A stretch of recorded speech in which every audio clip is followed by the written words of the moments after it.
Штедењето на парите е една од најголемите инвестиции кои можеме да ги направиме за нас и за нашите блиски. Наспроти ова противречува трошењето.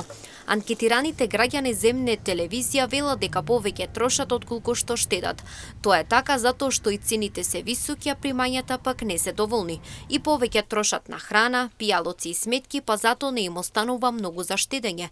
Додека има одреден број на луѓе кои парите ги трошат неконтролирано без јасна поставена цел. Повеќе се троши него што се штеди. На јадење, само на јадење.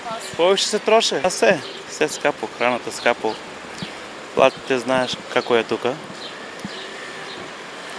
И затоа се народот повеќе троши. Ни штедеме, ни трошиме. Нема толку. Трошат повеќе. На што најчесто ги трошат пари? Луксус. Кола. Тоа, кафичи. Од друга страна пак луѓето кои штедат се сметаат за одговорни и зрели и кои размислуваат долгорочно и заштедените пари сакаат да ги наменат за нешто корисно и значајно во животот, а оние кои трошат секогаш ќе бидат во недостиг на пари. Што штедат, имат пари, тие што немат, не штедат. На струја, вода, ѓубре, телевизија. Еве, телевизиите поскапнале сега 200 динара повеќе.